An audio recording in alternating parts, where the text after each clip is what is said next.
Good day, ladies and gentlemen. 5 myths about the SSPX and Archbishop Marcel Lefebvre debunked. Myth number 1. Was Archbishop Marcel Lefebvre excommunicated from the Catholic Church? No, he wasn't.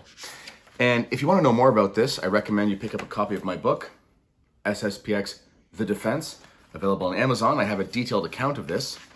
In order to understand this first myth, we have to go back to the actual event itself. So in June of 1988, Archbishop Marcel Lefebvre and Bishop Castro Maier of Brazil, they consecrated 4 bishops for the SSPX. On July 1st, I think it was just a day later, Cardinal Gantin, who was the prefect for the Congregation for Bishops, published a decree stating that all the bishops involved in that event had incurred what's called a latae sententia excommunication, according to Canons 1364 and 1382 of the Code of Canon Law. What this essentially means, a latae sententia excommunication, is that you have excommunicated yourself by a particular act. It basically means that the penalty exists, and just by doing that thing, you actually incur the penalty. But hold on. The effects of the penalty don't actually apply unless that thing has been declared. So it's been stated that Archbishop Lefebvre and Castro Maier and the other bishops were declared excommunicated. And I should add here as well, I don't believe they ever were excommunicated validly. That's a whole other conversation for another video.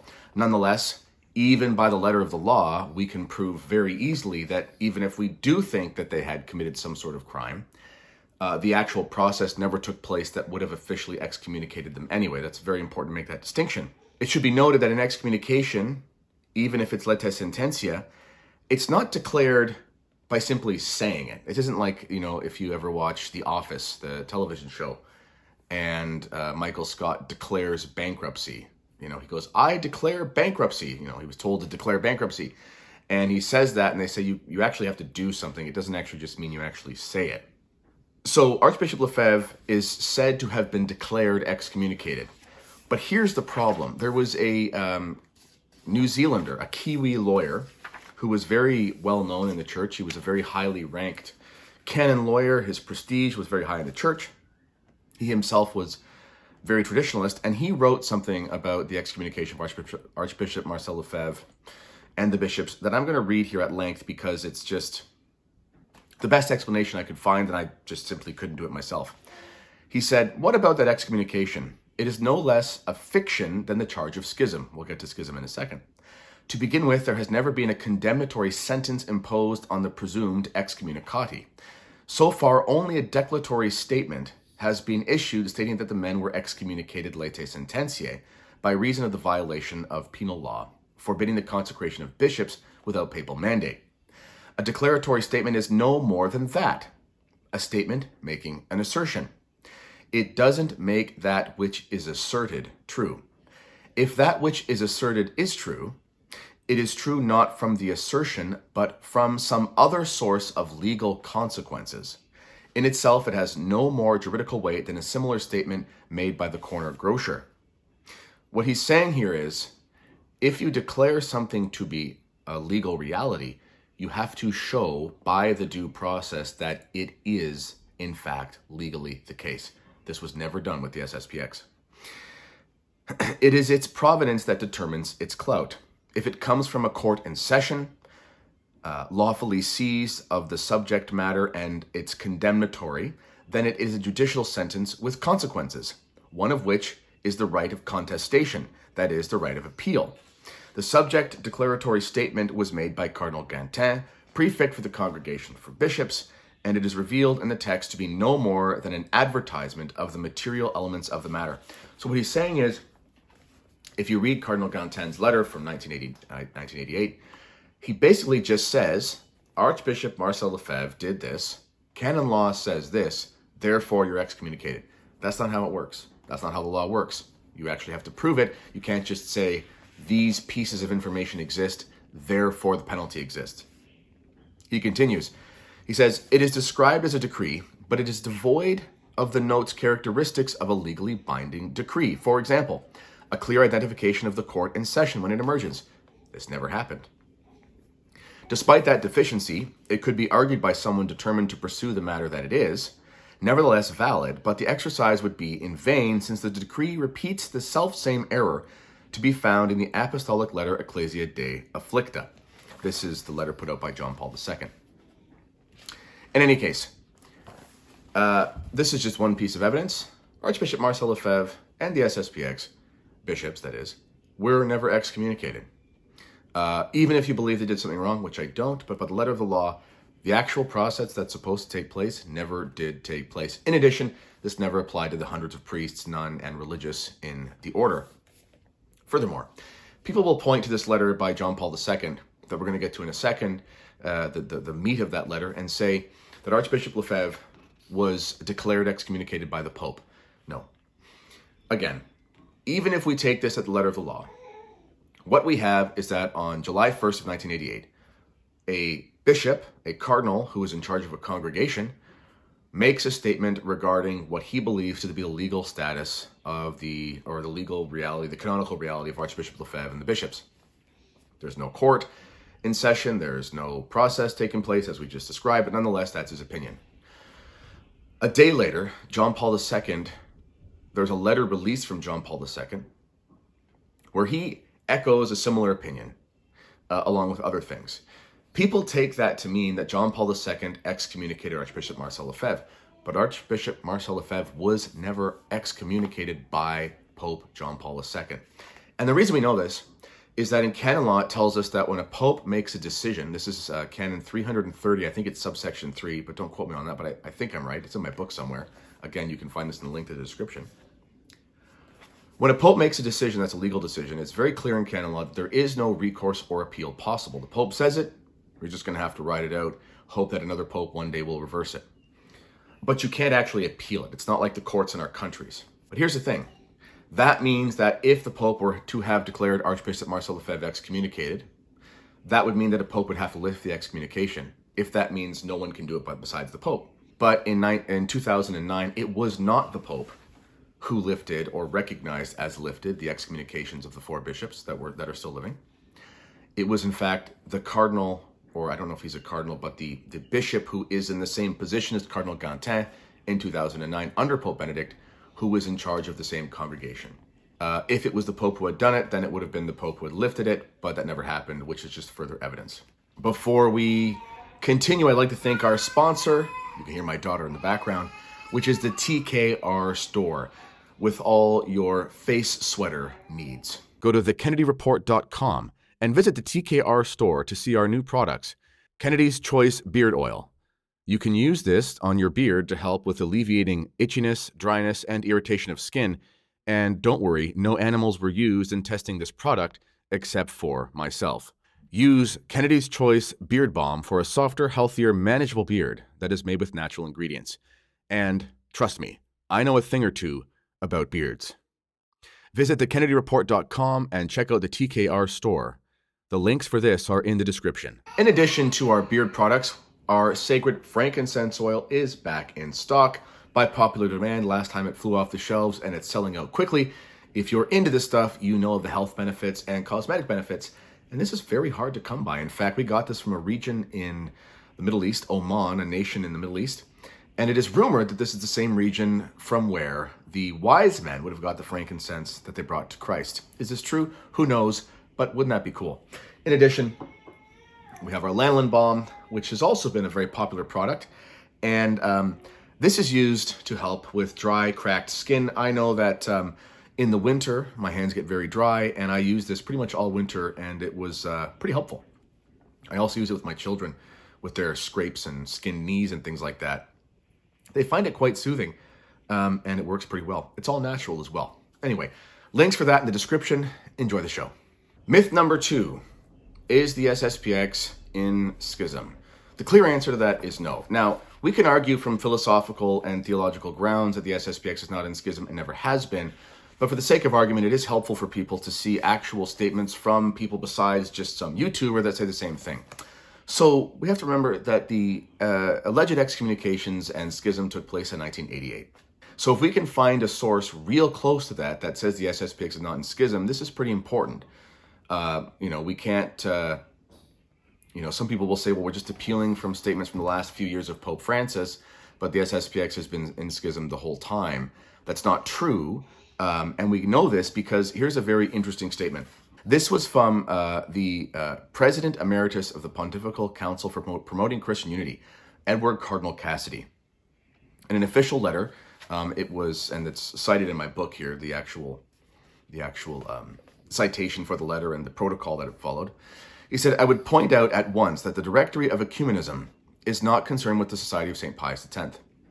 The situation of the members of the society, and the only people who are members are the priests and bishops, is an eternal matter of the Catholic Church. The society is not another church or ecclesial community in the meaning used in the directory."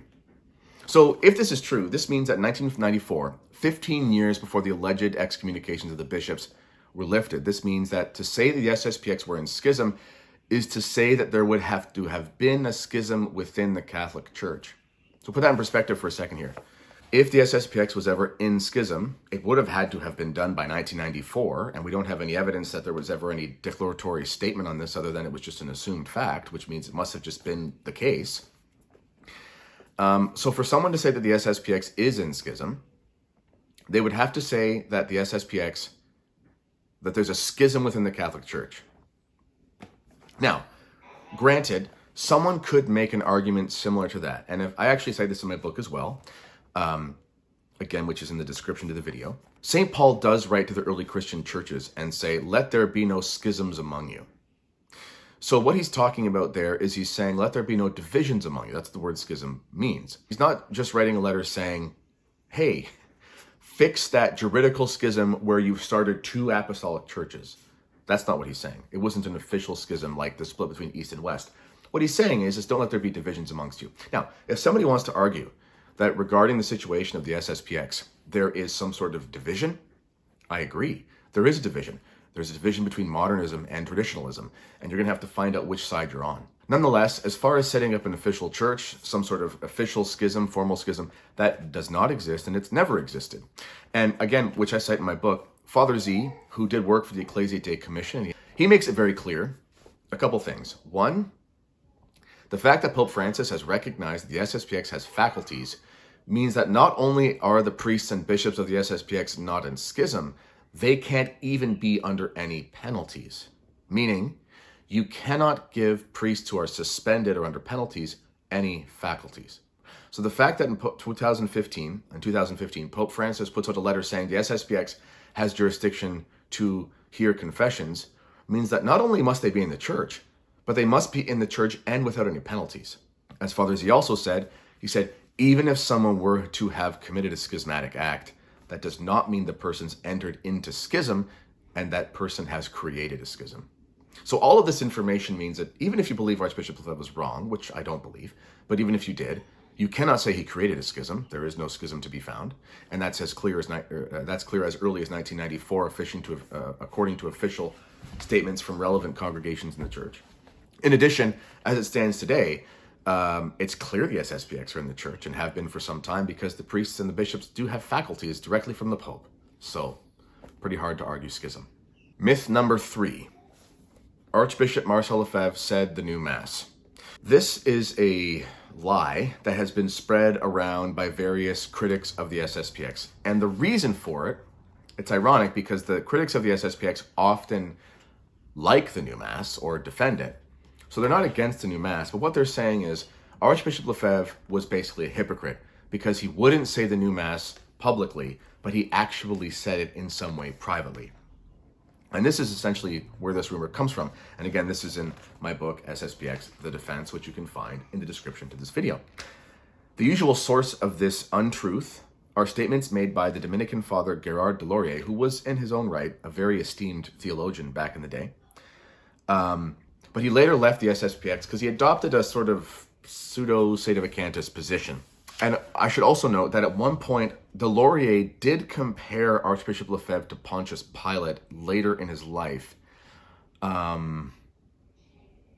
So it seems like his sort of ability to think critically and clearly was lost a little bit. And he said that in 1978. In any case, in a letter from 1979, there are statements from de Laurier that Archbishop Lefebvre said the new Mass, but it's based on second-hand and third-hand accounts. Essentially, he accused Archbishop Lefebvre of saying the new Mass because someone told Delorier that he saw Archbishop Lefebvre saying what he thought was the new Mass at some point when he saw Archbishop Lefebvre saying Mass in Rome or something to that effect. Archbishop Lefebvre responded to Delorier and said nothing of the sort had happened, and Delorier said, "Oh, good. I'm glad that never happened." So it was even admitted by Delorier that Lefebvre himself never said the new Mass, and I write here in my book, finally, Delorier admits himself in a letter to Lefebvre that he was mistaken in his accusations after Lefebvre responded affirming to him that he had never said the new Mass. Delorier asked, "You say that you have never celebrated the innovated Mass. I thank God for that." Or he stated, not asked. "And I am very happy about it." So even between the person who had accused Archbishop Lefebvre of saying the new Mass, the matter had been resolved. But the critics of the SSPX just can't let something go. They just have to keep coming after the SSPX, even if it means they have to lie, which is not uncommon. Myth number 4. The traditional Mass is being suppressed because of the SSPX. This is one of the dumbest arguments against the SSPX. And there's a few reasons for that. And this again is in my book. If you look to why the traditional Mass was liberated at all within the Catholic Church, it is very clear, and I'm saying after the council, obviously it was free before the council, but if you look to why it was liberated at all in the Catholic Church by Pope John Paul II, Pope Benedict, etc., it's very clear under Pope John Paul II that they recognized many people were flocking to the traditional Mass that the SSPX was offering, and they didn't like that. Now, again, we can debate the opinions that the popes had about the SSPX another day, but it's simply a historical fact that the old Mass was liberated in order to allow people who wanted to attend the SSPX to not have to, basically. I don't think there's a problem attending the SSPX, but obviously they did. So just historically speaking, the fact that there is the traditional Mass at all after the promulgation of the new Mass is historically because the SSPX sort of pushed the envelope. Some people will say that currently Pope Francis is suppressing the old Mass because Catholics are attending the Society of St. Pius X. This means a couple different things. On the one hand, as we've established, the SSPX are not in schism and never have been. That means that Catholics who attend the SSPX are attending Masses offered by Catholic priests in the Catholic Church, which would mean that if Pope Francis was actually suppressing the old Mass because Catholics were attending the SSPX, that would mean that Pope Francis is suppressing the Mass because Catholics are attending a Catholic Mass. That's absolutely insane. That would prove Pope Francis to be some sort of evil maniacal dictator, which ironically would justify the positions of the SSPX that there's a grave crisis in the church because the Pope is literally canceling the liturgy because Catholics are attending it, offered by Catholic priests. That's insane. Now, if the SSPX is not in the church, which I believe they are, but let's just say they're not, that would mean that the SSPX are in schism. So if Pope Francis was suppressing the old Mass because Catholics were going to a schismatic church, that would be like Pope Francis suppressing the Byzantines because some Catholics decided to go to the Eastern Orthodox. Again, that would be insane. Why would he punish Catholics who remain in the church because of Catholics who leave the church?